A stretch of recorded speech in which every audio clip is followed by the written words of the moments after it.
Authentique et humaine, elle parle avec franchise.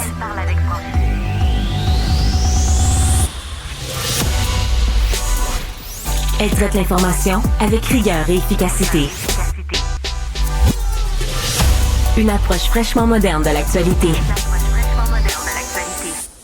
Isabelle Maréchal. Bonjour tout le monde. Merci beaucoup d'être à l'écoute de cette émission. Isabelle avec vous. On va passer la matinée ensemble. On va revenir bien sûr sur le décès ce week-end de Franck-Freluche parce que je suis sûre que comme moi, cette femme exceptionnelle, cet artiste multidisciplinaire vous a marqué. Franck-Freluche, bien sûr, c'est un personnage interprété par Kim Yaroshkevskaya, une réfugiée russe orpheline que le Québec a adoptée et qui fait partie de notre histoire d'enfant. On aura l'occasion tout à l'heure de parler à Marcel Sabourin qui l'a bien connu. Et j'en profiterai pour vous demander, préparez tout de suite vos souvenirs d'enfants ou ceux qui l'ont revu par la suite en rediffusion. Dites-moi, qu'est-ce qui vous a marqué? Quelle est l'émission jeunesse qui vous a le plus marqué dans votre enfance? Et ça inclut même les petits derniers, les plus jeunes. Là. Moi, j'aimerais ça savoir, qu'est-ce qui, si vous nous écoutez, que vous êtes ado, vous êtes dans la vingtaine, qu'est-ce que vous écoutez aujourd'hui là, qui vous rappelle votre enfance? On fera ça tout à l'heure avec ma collègue Isabelle Perron. Évidemment, en début d'émission, je voulais à tout prix revenir sur... moi, je regarde beaucoup les réseaux sociaux, j'y trouve plein de sujets et bien sûr, je regarde les grandes tendances. En ce moment, beaucoup d'histoires de fraude. Toutes sortes de gens qui racontent s'être fait frauder, toutes sortes de montants d'ailleurs. Il y a des petites fraudes, des moyennes, puis des plus grosses. Et là, il y a l'histoire d'Olivier qu'il a mis sur Instagram il y a quelques jours en disant « Attention tout le monde », il voulait mettre en garde les gens, ses amis là, sur son réseau parce que cet artiste visuel, Olivier Corneau, s'est fait frauder pour plusieurs milliers de dollars. Si vous voulez bien, on va la voir avec nous, mais avant, écoutons sa publication. C'était le numéro de la banque, le numéro 1-800-361-6681. Et l'homme s'identifie et me demande si je suis en train de faire des transactions à Toronto. J'ai dit non, c'est pas moi. Il connaissait mon adresse, il connaissait mon numéro de carte, il connaissait tout. Il me place dans un état de panique qu'il faut faire vite, ne pas couper la ligne. Et là, qu'il va m'envoyer des textos que je dois approuver pour que l'argent qui est sorti soit rapatrié vers mon compte. Appuyez sur 3 si c'est pour oui, appuyez sur 4 pour non. Fait que là, monsieur, vous devez appuyer sur 3. Puis là, dans le texto que je reçois, c'est le numéro de BMO. C'est genre le 2 quelque chose machin, le numéro à 6 chiffres.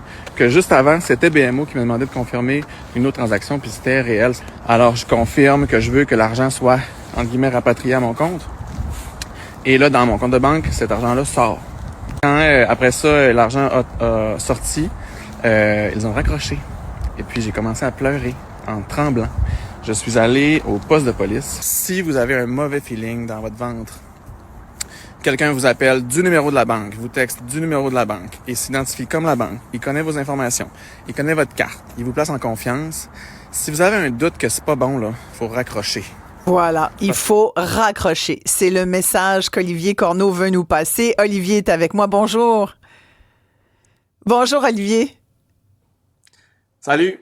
Alors, cette publication Instagram a fait beaucoup de bruit parce qu'évidemment, il y a plein de gens qui, se sentent concernés parce qu'on a tous un compte de banque, on a tous un petit peu d'argent dedans et même si on n'en a pas beaucoup, justement, on y tient, on veut pas se faire frauder par qui que ce soit.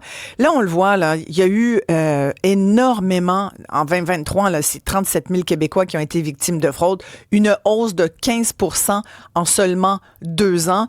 Les gens ont peur de se faire frauder et votre exemple, Olivier, est flagrant.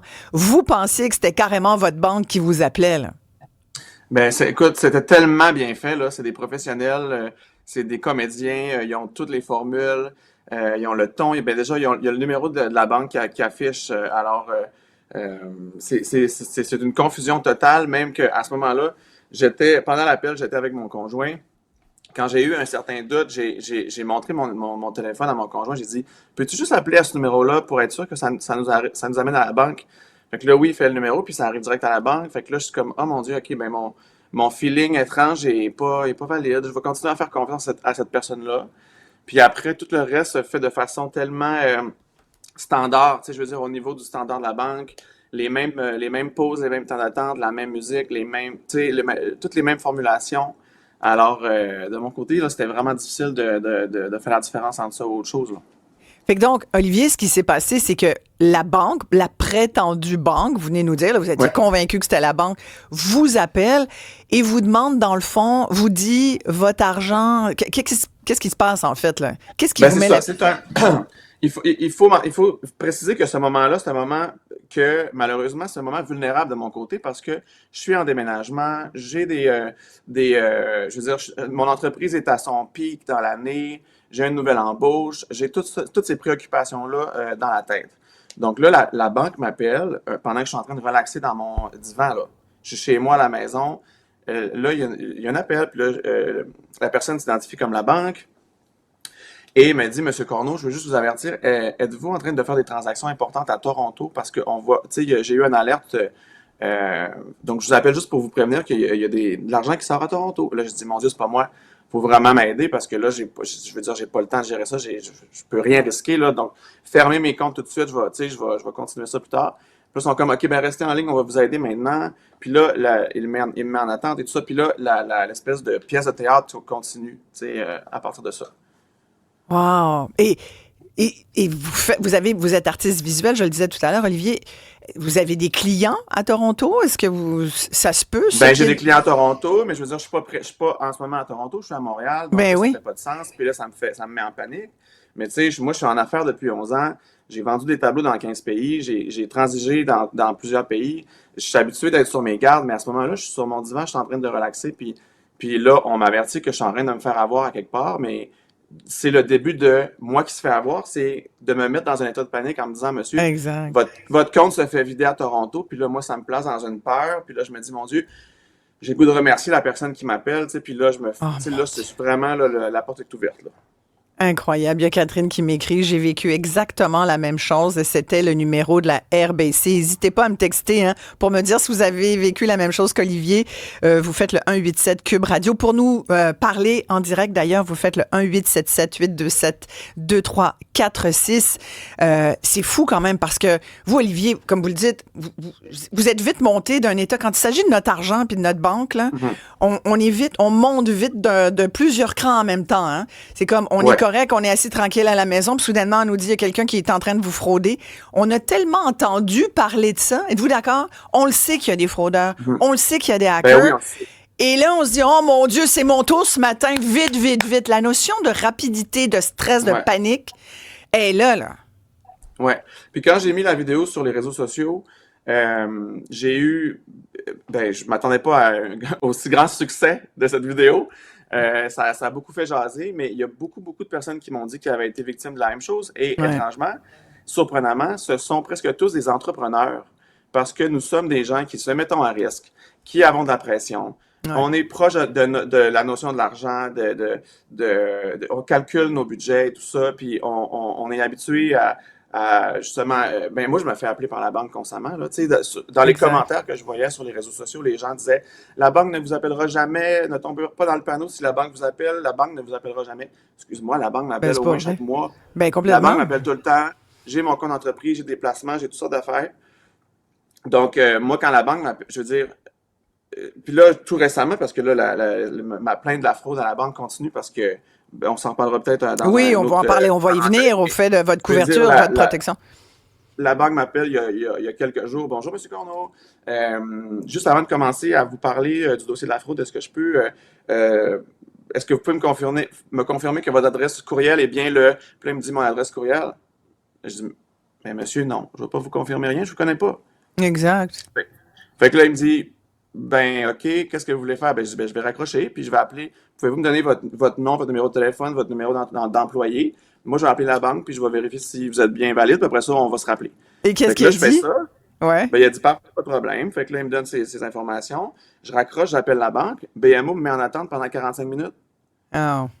Fait que là, moi, je suis un entrepreneur. Mais en ça, train de ça faire c'est une pas marge. normal, ça, par exemple, Olivier, que vous Moi, soyez je suis en train un de faire, ouais. tu sais, je veux dire, énormément de temps perdu pour une sécurité de base, là, que je suis en train de prendre une Ouais. précaution de base. Ben, je veux dire, ça donne pas le goût, là, de valider. Tu sais, je veux dire, ça donne pas le goût de faire l'effort, là, quand ils nous font perdre autant de temps, là. Et Ouais, finalement, complètement. c'était légitime. L'homme qui m'appelait était véritablement la personne qu'il disait être, puis ben, j'ai pu lui parler après. Mais je veux dire, quelle insulte, tu sais, de me faire ça, là. Ouais. Donc là, ce qui s'est passé, c'est quand vous dites tout à l'heure le hacker qui ressemblait là, vraiment en tout point à un vrai employé de la banque. Là, c'est la fameuse fraude qui se fait appeler, on dit il y a la fraude grands-parents, il y a la fraude du faux représentant. Vous, c'était ça, faux représentant bancaire, qui a toutes vos infos d'ailleurs. Il avait beaucoup d'informations sur vous, hein? Il avait toutes mes informations. Toutes vos informations. Toutes mes informations. La seule chose qu'il n'y avait pas, c'est l'espèce d'authentification par validation de texto ou il n'y avait pas mon NIP, évidemment, que je ne l'ai pas donné. Mais il ne m'a rien demandé. Par rapport à la carte, j'ai donné je pense que c'est les 4 derniers chiffres de la carte. À mon souvenir, ce qui m'a déjà été demandé pour vérifier mon identité là, dans une institution. Puis, qu'est-ce que je voulais dire? Ben, jamais, Olivier, vous avez pensé que c'était un fraudeur? Ben, j'avais des doutes parce que j'étais comme, imagine si j'étais en train d'en faire avoir. Puis là, on y pense parce que l'appel a duré 50 minutes, l'appel où je me suis fait frauder. Oh. Donc, pendant tout ce temps-là, il y a beaucoup de choses qui passent dans sa tête. Puis, pendant l'appel, en plus, tu sais, mon père arrive. Mon père, je le vois 2 fois par année. Puis là, pendant que je suis en train de parler au fraudeur, mon père rentre. Puis là, je suis comme, hey, salut, puis là, t'as peu, attends-moi. Tu sais, c'est chaotique comme moment. Puis on s'y perd parce que là, tellement de choses qui arrivent en même temps avec tous mes stress de cette semaine-là qui se passent. Donc oui, j'ai eu des doutes. Puis là, c'est là que j'ai demandé à mon conjoint, peux-tu appeler? Tu sais, puis là, ce qui m'a bluffé complètement, c'est le fait qu'on appelle au numéro puis c'est le bon. Tu sais. Mais ce que j'aurais dû faire, c'est moi-même raccrocher, moi-même appeler.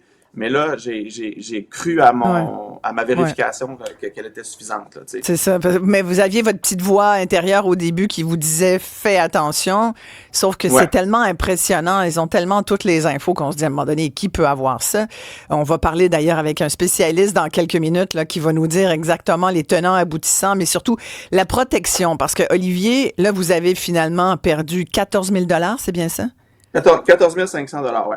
14 500 $. Vous l'avez dit à votre vraie banque qui vous a dit, Monsieur Corneau, on n'est pas responsable, fallait juste faire attention, c'est ça, en gros? Oui, c'est ça. Dans le fond, ils m'ont donné la responsabilité de la fraude.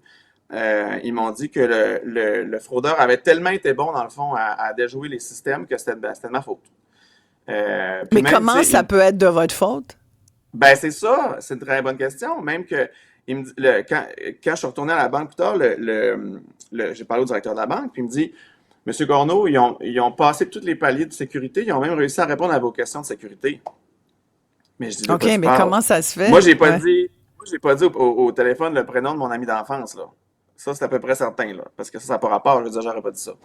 Tu sais, il a deviné, genre, mon instrument de musique préféré, qui est pas une réponse logique, tu sais.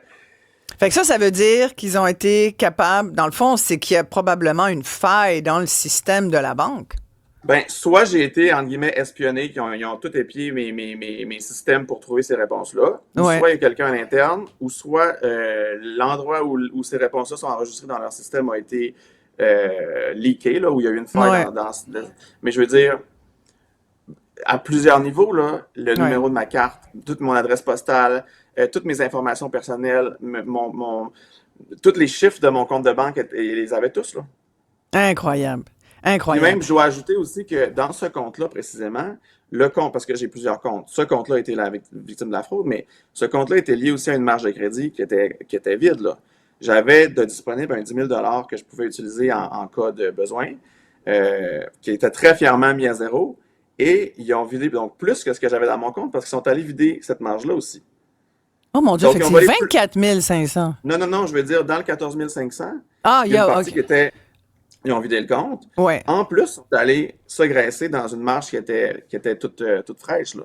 Donc, ils peuvent vous voler plus que ce que vous possédez, là. Puis après ça, on doit cet argent-là, finalement, à la banque. Là. Olivier Corneau, vous restez parce qu'on va aussi voir comment on peut vous aider, peut-être, ici, à cette émission, à essayer de récupérer votre argent, parce que pour le moment, la banque qui tient mordicus, ce n'est pas sa faute, c'est la vôtre. Il y a un auditeur qui est client à la CIBC qui dit, moi, j'ai raccroché quand j'ai eu un appel comme ça. J'ai découvert qu'on avait effectivement ouvert un compte. C'était vraiment la banque qui me disait que j'avais une dette de 3 200 $. Bon, ça se peut, là, que votre banque vous appelle pour vrai. Il y a Franck qui dit qu'il il a reçu le même appel qu'Olivier. Il dit, j'ai demandé le nom de la personne, j'ai demandé son numéro de poste.